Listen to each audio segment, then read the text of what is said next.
Bom, pessoal, é um prazer estar aqui falando um pouco sobre o Outubro Rosa, falando um pouco sobre o diagnóstico precoce câncer de mama, tá? Tô aqui, vou falar um pouco sobre câncer de mama com vocês. E não à toa, esse slide não está diagramado ao contrário.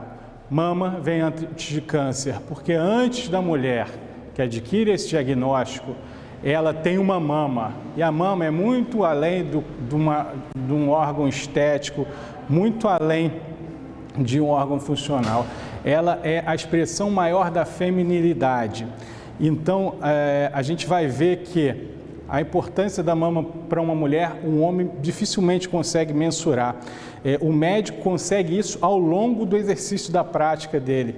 Então, primeiro a mulher tem a feminilidade dela e depois, em algum momento, se ela adquire o diagnóstico do câncer, o segredo é se reinventar e se ressignificar. E as estratégias de Outubro Rosa, elas começaram em Nova York, por volta da década de 90, em que viu-se que muitas mulheres, elas tinham o diagnóstico do câncer já avançado. Então, através das estratégias de mamografia e exames de rotina, optou-se por conscientizar para que toda a população passasse a fazer o diagnóstico cedo, através de exames de rastreio, para que a gente entrasse na população, nos 95% da população, que o diagnóstico inicial tem a intenção curativa. Então, a gente vai falar um pouco sobre o mama, a parte científica e a parte, digamos, lúdica da mama, o significado da mama para uma mulher, a prevenção através de exames, o diagnóstico do câncer, o tratamento, como ocorre esse tratamento, o papel dos grupos de apoio e, no final, tem a dinâmicazinha, por isso o papel de vocês, tá? Bom, primeiro slide a gente está falando sobre o que é a mama. Mama é um órgão glandular, característico dos mamíferos, normalmente atrofiado no macho e na fêmea é hipertrofiado e capaz de secretar o leite.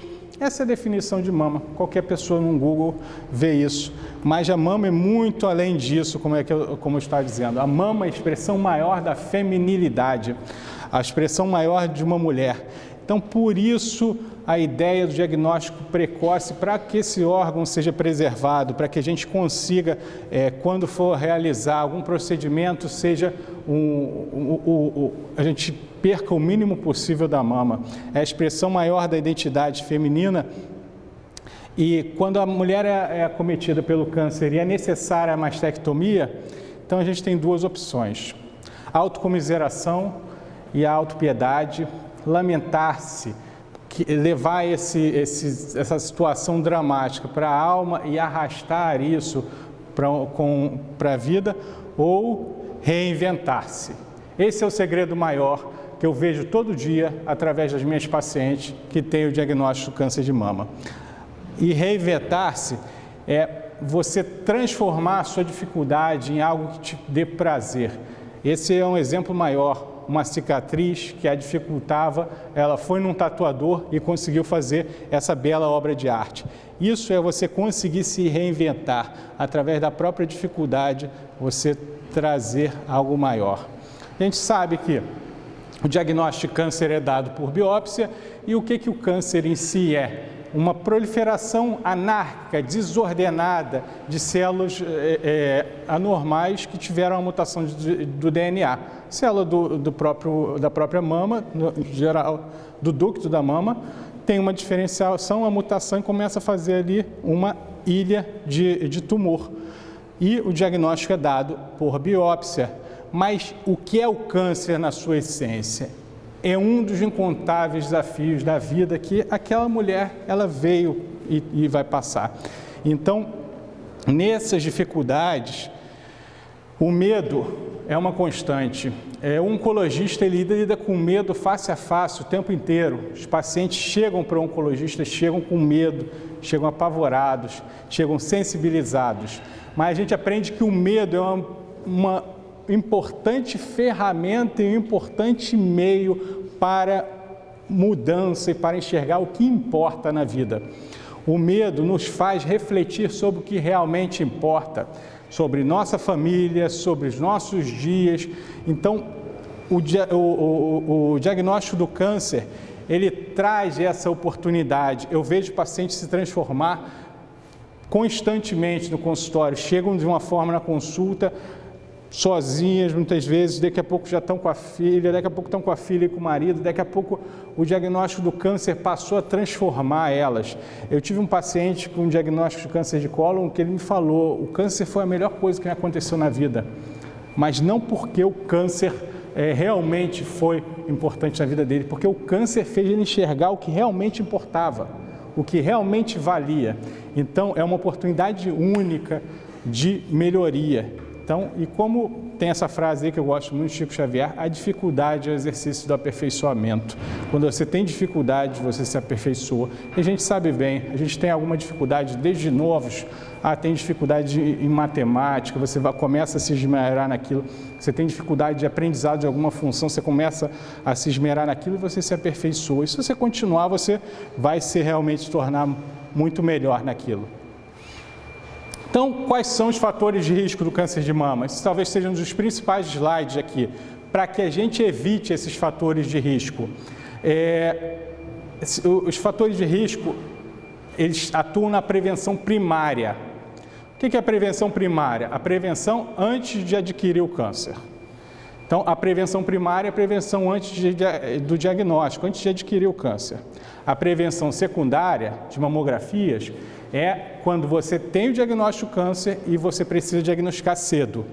Então, o ideal é você trabalhar muito na prevenção primária e também na prevenção secundária para evitar o diagnóstico e, se tiver que acontecer, que seja inicialmente. Então, a prevenção primária se dá evitando essas situações. O fumo é um importante fator de risco para o diagnóstico do câncer de mama. A nuliparidade, ou seja, não ter filhos, é um fator de risco importante, porque quando você amamenta, você reduz esse risco de câncer de mama, tá? A obesidade e a alimentação desregrada também são importantes fatores de risco, porque a obesidade, ela faz produzir o estrógeno na periferia, e o estrogênio, ele é um estimulante do câncer de mama. Então, a alimentação com menos gordura insaturada, mais vegetais, mais fibra, é comprovadamente um fator de prevenção do câncer de mama. Prática de esportes também entra aí. A gente tem dados importantes que pacientes, mesmo com diagnóstico de câncer, que praticam esporte, eles vão muito melhor. Então, durante o próprio tratamento. A idade também é um fator de risco, por isso que a gente tem a idade de iniciar a mamografia, a idade da gente começar a avaliação de rastreio. Então, e o risco genético? O que é o risco genético? Ele em si é 10% dos cânceres de mama, 10%. Paciente que tem uma mutação e vai ter o câncer de mama. Só que você reduzindo os fatores ambientais, se ela veio com aquele fator genético, se ela fosse ter o câncer aos 30, ela vai ter o câncer aos 40, 50 ou até nem ter. Então você reduz essa probabilidade. Então você pode reduzir o risco dessas pacientes. O caso mais clássico que a gente tem aqui de genética é a Angelina Jolie, que teve o diagnóstico da mutação do câncer de mama. E ela fez esse diagnóstico através da história familiar dela, ela tinha uma história familiar forte de câncer de mama, diagnosticou a mutação de BRCA e fez a mastectomia profilática. Então, a mutação do BRCA, dependendo se é BRCA1 ou 2, pode levar em torno de 70% do risco do câncer de mama e 40% do risco de câncer de ovário. Então, é importante, as pacientes têm um risco de câncer de mama aumentado pela história familiar positiva, fazer o rastreio mais cedo do que a população em geral. E agora, entrando na parte da prevenção secundária, é muito importante o autoexame. O autoexame, ele ajuda a diagnosticar o câncer de mama em algumas fases. Tudo bem que o autoexame, ele é relativamente restrito. Por que ele é restrito? Porque ele só vai diagnosticar quando já tiver um nódulo de um tamanho considerável. Mas não dá para fazer mamografia menos que um intervalo de 1 ano. Dá até para fazer 6 meses quando o risco é um pouco maior. Mamografia deu duvidosa, mamografia deu duvidosa. Aí você repete cada 6 meses. Mas, em geral, a gente não consegue na população em geral. Então, por isso que é importante o autoexame nesse intervalo. O exame clínico, que é o exame feito pelo médico, ele detecta em torno de 60% dos tumores vistos em exame de imagem. Ou seja, se o médico examinando mama, que existem médicos que são especialistas só em câncer de mama, ele detecta em torno de 60%, o autoexame então é bem menos, mas deve ser feito para evitar que no intervalo de uma mamografia e outra surja muito avançado. Os exames de imagem, ultrassom, mamografia ou ressonância. Em geral, mamografia, tá? Ultrassom a gente faz quando a mama está muito glandular e ressonância quando tem prótese mamária. Isso aí é o básico, mas existem casos de exceção que você pode pular para uma mamografia, para uma ressonância, quando a mama é muito volumosa. E como é feito o autoexame? Com as mãos pendidas ao corpo, olhar no espelho como está a mama, se tem alguma irregularidade. Essa é a inspeção estática. Inspeção dinâmica, coloca as mãos atrás e olha, observa uma mama, observa a outra, vê como é que está. E depois coloca a mão na cintura e flete o peitoral para frente, para ver se tem alguma irregularidade. Essa é a parte da inspeção dinâmica. Depois, coloca a mão atrás da cabeça e começa a contornar a mama. Como é que contorna a mama? Movimentos circunferenciais. Através disso, a gente consegue palpar a maior parte da mama. Depois, de dentro para fora, de cima para baixo e espremendo o mamilo. E uma coisa importante, aqui atrás também tem mama. Junto da axila tem mama. Essa parte também deve ser examinada. E a axila, para ver se tem algum gânglio. Então, isso faz parte do autoexame, o oco axilar. O exame clínico é o exame feito pelo médico, que ele avalia se tem algum nódulo, alguma descarga papilar, alguma íngua.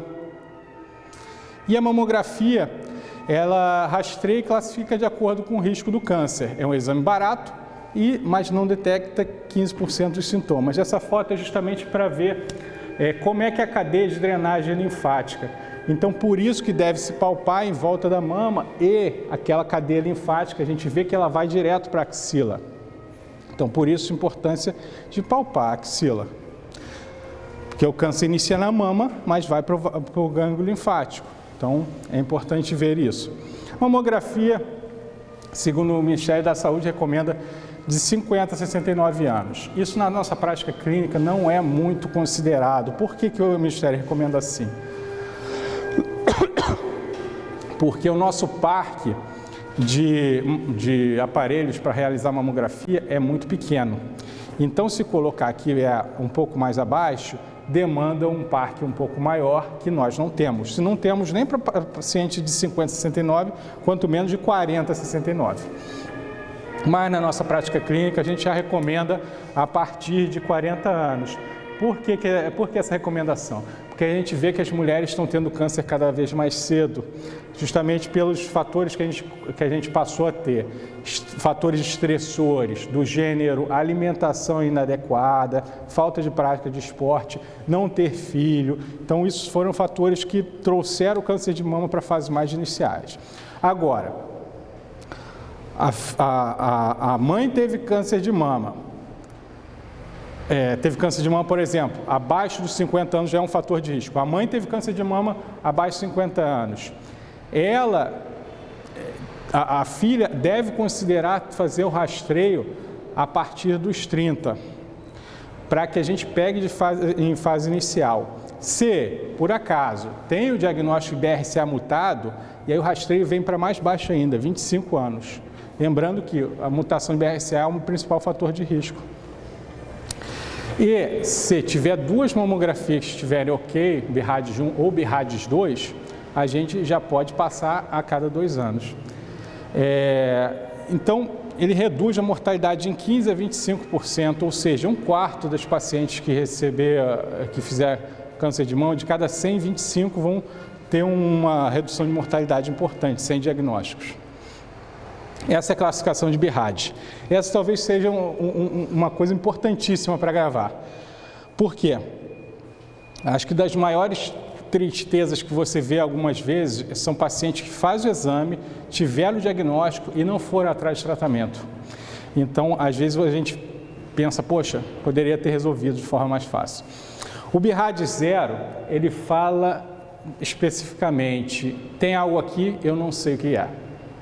É assim que o médico está falando, BIRAD 0, ele fez a mamografia, BIRAD 0. Se abrir a mamografia, está BIRAD 0. Não é para ficar feliz, eu não sei o que é, vai no seu médico para ele pedir um outro exame. Então, o BIRAD 0 necessita de exames adicionais. BIRAD 1, ok, BIRAD 2, ok. Tranquilo, alterações benignas. Agora, BIRAD 3 precisa de um exame em 6 meses.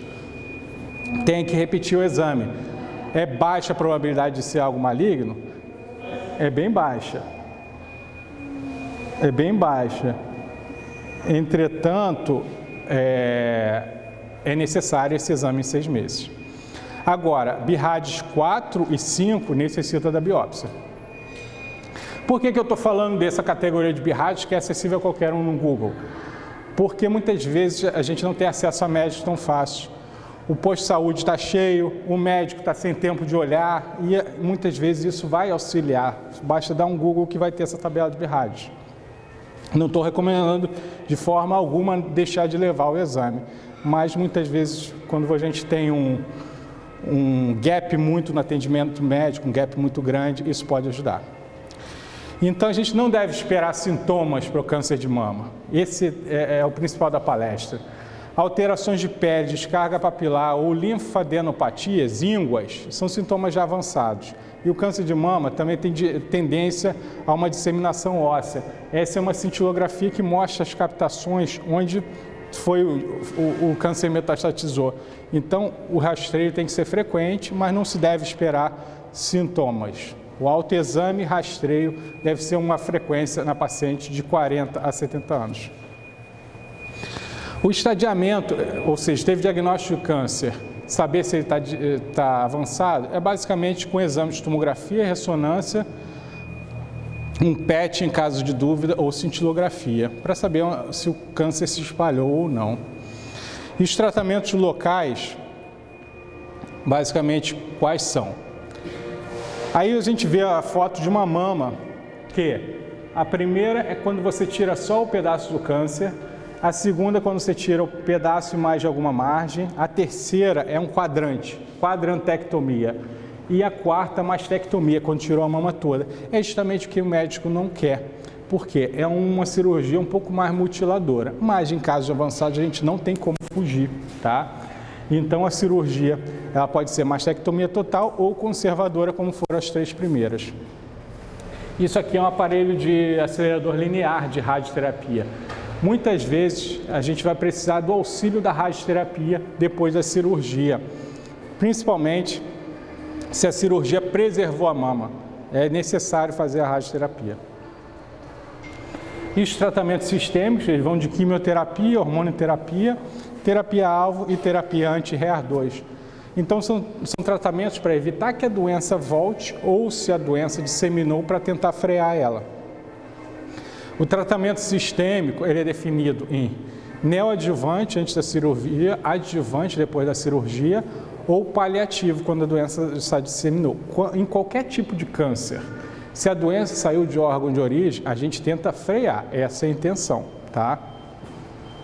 Agora, quando ele está no órgão de origem, a ideia é a gente evitar que ela recorra. E a imunoterapia também em alguns casos. Trouxe esses cartazes que eu achei muito interessantes, são cartazes do antigo Serviço Nacional de Câncer, da década de 60, que mostra como eram os cartazes de elucidação do câncer. Algo bem apavorante, né?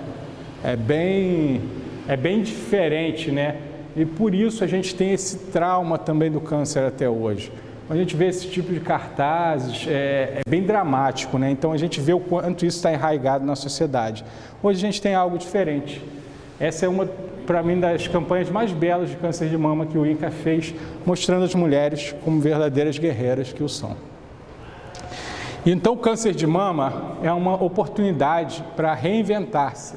Essa pacientezinha ali, a Bombom, ela trata comigo há 5 anos de um câncer metastático. Ela é mãe de 5 filhos e é das pessoas mais guerreiras que eu conheci. Por isso que eu trouxe também a foto dela. Ela faz parte de um grupo de apoio, então ela tem uma luz que realmente ela conseguiu de tal forma se reinventar que ela nem dá bola para o câncer dela. Bem, mesma carinha ali, que essa foto aí deve ter uns 3, 4 anos, mesma carinha hoje, teve recentemente comigo no consultório, mesma coisa. Então, o quanto é importante a gente ter uma força vital que nos move e nos reinventa. Então, isso eu trouxe de um estudo que mostrou que quando a gente passa a ler coisas favoráveis e mandar mensagens favoráveis através do nosso pensamento, através de nós mesmos, a gente passa a ativar partes diferentes do nosso corpo, partes diferentes do nosso organismo.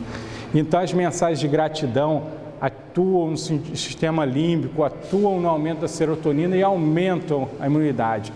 Agora, se você vê coisas estressantes, cansativas, isso vai depletar a imunidade, isso vai debilitar. O quanto a gratidão, que é tido como uma situação psicológica, não, ela realmente é provado que melhora a imunidade. Então, o quanto ser positivo é favorável para evitar uma doença, evitar algo. Então, é interessante que esse cartoon ele foi recentemente compartilhado pelo Elon Musk, e esse cartoon foi feito por um desenhista do Espírito Santo.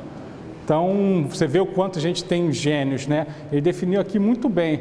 Os dois estão passando pelo mesmo cenário, mas um prefere ver o lamento das pedras e outro prefere ver a beleza da aurora.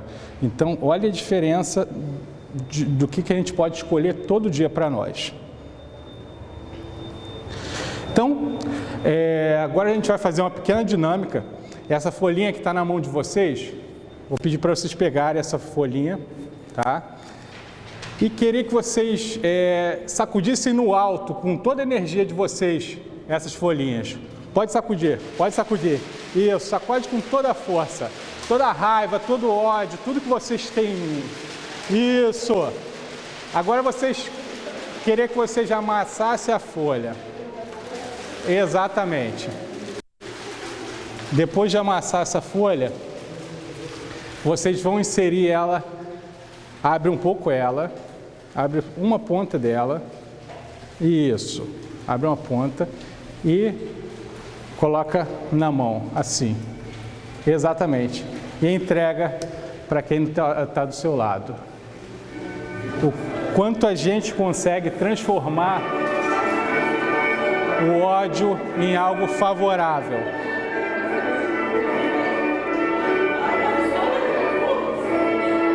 É isso mesmo. O quanto a gente consegue transformar o ódio em algo favorável. E não por acaso eu trouxe essa música. Vocês estão ouvindo a 9ª Sinfonia de Beethoven, que foi escrita de uma forma que vocês não imaginam. Se vocês imaginam que vocês terem o câncer é a situação mais adversa que vocês poderiam passar, imaginem só, vocês serem um compositor que ficou surdo. Imaginem vocês serem o maior compositor da sua era que ficou surdo.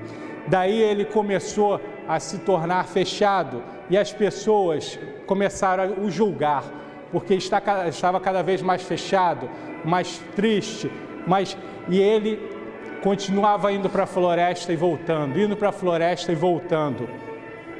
E, em um momento da vida dele, ele compôs a música mais bela que pode ser imaginada, que na minha opinião é a 9ª Sinfonia de Beethoven. E, em 7 de maio de 1824, ele expôs essa sinfonia no Teatro de Viena. E ele estava de costas e mandou que seus comandados apenas respeitassem o que estava em tela, estava escrito para eles, e não respeitassem a batuta, afinal de contas ele estava surdo. E ele orientou que os comandados dele fizessem dessa forma, e quando acabou, ele continuou, e os comandados mandavam ele virar para trás, porque ele teve uma das maiores ovações do Teatro de Viena em 1824, 7 de maio de 1824. Então, ele descreve, quando ele ia para as florestas, o som como se caía do céu, como letras para que ele conseguisse escrever.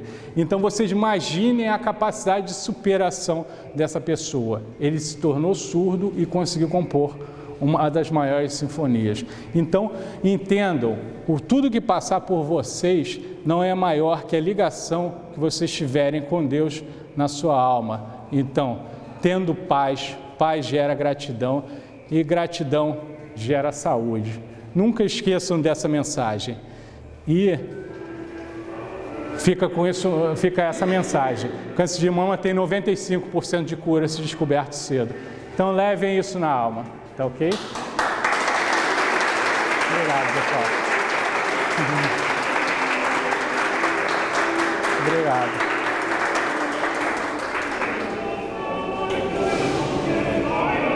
Obrigado.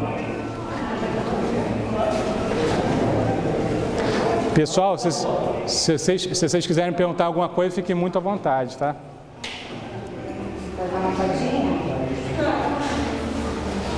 Eu queria fazer uma pergunta. Claro. Aquele mapeamento genético, né? Ele é um mapeamento hoje que é muito difícil para a população em geral, né? Se existe algum meio, já algum estudo para que isso facilite para a população fazer isso pelo SUS? Olha, infelizmente no SUS a gente cada vez, se a gente engatinhava, a gente agora tá difícil até de andar. O que já era clássico fica um pouco mais dificultado. Mas o mapeamento genético ele está indicado quando o risco genético é maior. Quando que o risco genético é maior? História familiar positiva de câncer geral, de familiares de primeiro grau. O que são familiares de primeiro grau? Pai, mãe, irmãos de filhos. Pai, mãe, irmãos de filhos. Então, parentesco direto, câncer positivo, aí tem uma indicação sim. Por exemplo, câncer de próstata, se você tiver tido 2 parentes com câncer de próstata, você tem um risco aumentado em 2 vezes do câncer de próstata. Então, mais de 50% do risco de câncer de próstata. Então, está indicado, começa a ser obrigatório para o serviço de saúde suplementar, plano de saúde, mas no SUS ainda não é um cenário muito próximo, infelizmente. O ginecologista lê o exame, porque, por exemplo, a gente aqui tem plano de saúde. O plano abre a consulta no ginecologista, a gente faz a preventiva uma vez por ano. O ginecologista consegue ler, você pedir exames? Então, você tem a consulta que ele pede o exame e você tem que ter a consulta de retorno. Consulta de retorno é justamente para ele ler o exame e falar, isso aqui está ok, isso aqui não está ok, isso aqui eu quero explorar melhor com outros exames. Entendeu? Então é importante que você tenha o feedback. Se fez o Papa Nicolau, tá, cadê meu Papa Nicolau? Ah, foi para o laboratório tal. Não, eu preciso disso comigo. Ah, tá contigo. Aí você vai no gineco onde você foi, doutor, você viu esse exame aqui? Eu preciso saber, preciso de uma resposta. Ele tá ok? Porque só o Papa Nicolau não é garantia que você não tem tudo resolvido. O Papa Nicolau ele tem que ter 3 amostras celulares. Então, tem que ver se a citologia foi eficiente, se realmente no esfregaço foi colocado essas 3 amostras celulares. Então, isso é muito importante. Fez o exame, checar. Tá?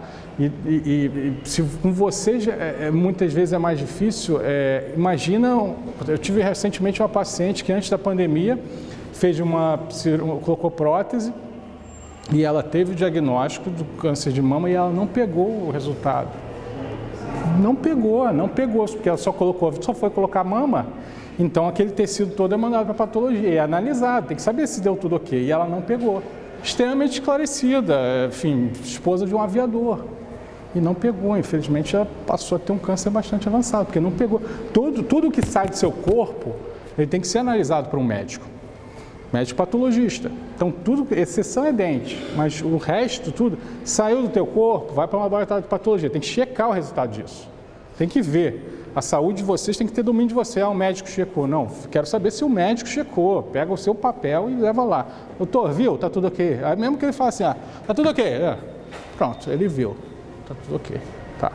Mas é preciso que ele realmente te diga, não, aqui realmente não tem 3 amostras, vamos repetir esse exame. Aqui me deu uma coisa estranha, vamos evoluir para uma outra análise. Então isso é importantíssimo, tá? Tudo que sai de vocês tem que ser analisado e vocês têm que conferir. Eu ouvi dizer que existe um exame de sangue que pega de célula cancerígena, é verdade, né? Na verdade, existem marcadores de células tumorais. Como é feito isso? Não é todo câncer que expressa, e normalmente você tem como uma resposta terapêutica, mas é câncer metastático. Por exemplo, você tem um câncer que ele expressa o CEA, em geral muito comum no câncer de cólon, e aí você começa a tratar e esse CEA começa a cair. É um indicador que o tratamento está dando certo. Claro, você vai ter isso taxativamente quando você fizer um exame de imagem, mas é um indicador, tá? Mas mais para câncer metastático. Existe algo que eu acredito que daqui a uns 10, 15 anos vai existir, que é o DNA, ctDNA, quando você tira o exame de sangue e vê se tem alguma célula cancerígena. Isso aqui acho que vai se estabelecer dentro de 15 anos, acredito que sim, mas ainda não é a prática. O que é a descarga papilar? A descarga papilar é quando você espreme o mamilo e sai. Se sair sangue, é perigoso. Falar a favor de um carcinoma ductal papilar, que quando você espreme sai sangue.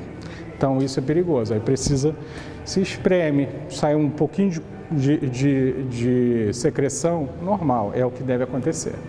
Tá? E o caso de um parente não ser de primeiro grau, por exemplo? Aí não é tão estabelecido, pode ser, deve se colocar no radar, o médico vai botar no prontuário, mas não é tão estabelecido. A minha avó paterna morreu de câncer e minha avó materna também. Uma de mama e outra no ovário. Mama e ovário. Essa é a principal ligação que preocupa a gente, justamente pela mutação de BRCA. Eu acho que deve ser feita uma análise. Acho que vale a pena você ter um acompanhamento próximo. Qual a sua idade? 26. Acho que vale a pena você ter um acompanhamento próximo. Eu acompanharia, porque está de um lado e está do outro. Então, a possibilidade de algum desses genes ter vindo para você é grande. E a relação mama-ovário é muito forte. O homem pode ter câncer de mama? Pode. Eu na minha formação, eu tive 5 anos de INCA e 4 anos na assistência pública particular.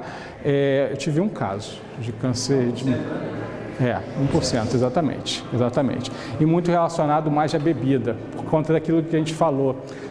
O fígado, ele é um importante depurador. Então, quando você bebe demais, você tira essa possibilidade e aumenta o nível de estrógeno. O estrogênio, ele leva ao estímulo para o câncer de mama. Eu costumo dizer o seguinte, se você encher um tanque do carro, não é a prova que ele vai andar. Mas se você encher o tanque do carro e fizer assim, ele vai andar muito rápido. Então, digamos que o alcoolista ele tem o tanque do carro cheio. E se fizer assim, vai desenvolver rápido. Entendeu? O câncer de próstata. A testosterona alta não quer dizer que vai desenvolver câncer de próstata. O tanque está cheio, mas não tem ninguém pisando no acelerador. Claro, se ele tiver um fator para desenvolver o câncer de próstata, você vai pisar ali e aquilo vai desenvolver rápido. Entendeu? Uma mulher que decide ou não ter filho e chegou assim nos 35, 40 anos, seria interessante se ela decidisse retirar o útero, fazer esterectomia. Seria interessante porque tem médico, né, que às vezes fala assim, o útero só serve para ter filho e dar câncer. Então, tipo assim, seria algo plausível? Ainda mais se ela tiver cistos? É muito particular, tipo, decidiu não ter, está com 35 anos. Doutor, tenho minha prole constituída, tenho meus 2 filhos, não quero mais. Ou não tenho filho nenhum, não quero mais. É uma decisão que deve compartilhar com o médico. Se o útero está saudável, não teve nenhuma alteração, pode-se pensar em manter. Agora, se teve alguma alteração que realmente está incomodando, um sangramento uterino disfuncional, o que é isso? Quando sangra fora do período normal, que já está na menopausa e mesmo assim, isso aí pode levar à ideia de... Porque tirar esse órgão, ela entra numa menopausa? Não, quando tira os ovários. A menopausa é quando você tira os ovários. Se tirar o útero, nessa idade, tá ok. Os ovários você não tira tanto porque tem pessoas que continuam a produção ovariana até 50 anos. Então daria uns 15 anos aí que ia deixar de produzir os hormônios. Isso para a mulher é meio complexo, porque dá calores, é bem difícil, então a gente não recomenda tanto. Doutor, qual é a probabilidade de uma pessoa ter o câncer de mama ser curada e isso depois ela seria diagnosticada com câncer em outra parte do corpo? Eu falo que eu tive uma amiga, né, uma conhecida nossa, recente, que aconteceu isso, então teve câncer de mama, fez o tratamento para curar e recentemente ela descobriu uma célula em outra parte. Hoje em dia é cada vez mais frequente, tá? Porque os fatores de risco, eles continuam, né? A gente continua se alimentando mal, a gente continua não praticando esporte, a gente continua com alimentos fáceis. Um hambúrguer é uma delícia, poxa, eu não consigo deixar de comer um hambúrguer pelo menos uma vez por semana. Mas a gente sabe que essa carne é uma carne feita com muitos hormônios, os frangos cada vez crescem mais rápidos, os ovos cada vez da granja cada vez são postos mais rápidos. Então, uma vez foi interessante que meu pai é comerciante, chegou para ele para comprar ovos com 2 gemas. Aí o pai foi, comprou, interessou. Quando eu morava na roça tinha ovo de 2 gemas. Eu falei, pai, isso aí é porque eles injetam hormônio. Um ovo de 2 gemas é muito raro, um gemelar.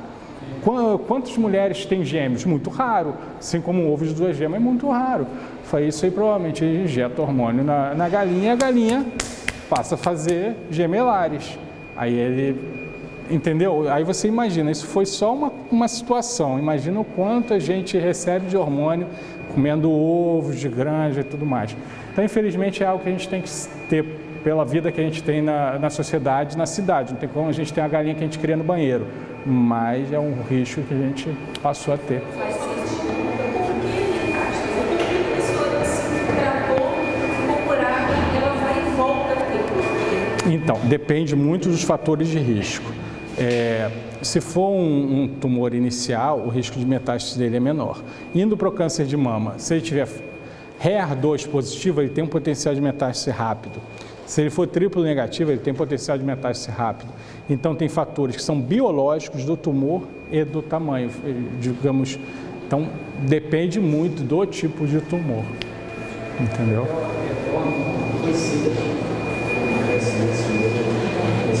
Trabalhar nessa área e ela teve câncer de mama em 2 mamas e ela fez um tratamento, foi curada, mas ela deu um prazo, ela tinha um risco de retorno alto, né?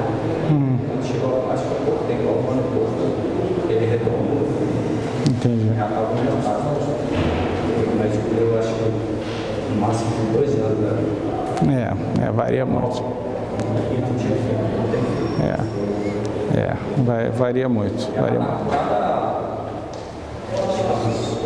Depende muito do tipo. Hoje em dia, cada vez a gente tem uma possibilidade maior de... você vê, a Bombom, o tipo de metástase que ela tinha, o prognóstico dela era 6 meses. Está 5 anos aí. 5 anos aí. De alimentação, eu acho que é um dos principais, porque teve uma época que eu estava querendo ter filho e eu fui fazer um rastreio, né, na ginecologista e estava dando tudo alterado, deu que eu estava até diabética, deu que eu estava com alteração de tireoide. Ela tirou muita coisa da minha alimentação e normalizou tudo. Exemplo, eu parei de comer frango de bandeja, eu comecei a comprar frango só em Batedouro. Em abatedouro. Eu repeti o exame 2 meses depois e tudo estava normalizado. É impressionante. Hoje em dia a gente come muita coisa que a gente não imagina. Eu tirei frango de bandeja. gravidez, biscoito recheado e olha, em 2 meses estava tudo normalizado. Hoje em dia a gente... Esses são os principais fatores, né? Creio isso. O problema é que a senhora falou um dos alimentos mais saudável que a gente tinha, um especialista falando, né? Que é o ovo, né? A maçã é uma das coisas... E mais fáceis, né? E mais fácil, né? Você chega em casa cansado, você frita um ovo, põe no pão, põe no tomate, tá feito um jantar. Mas hoje em dia tudo a gente tem que ter um pé atrás, que não tá muito fácil. Tá bom, pessoal? Foi um prazer estar com vocês, hein?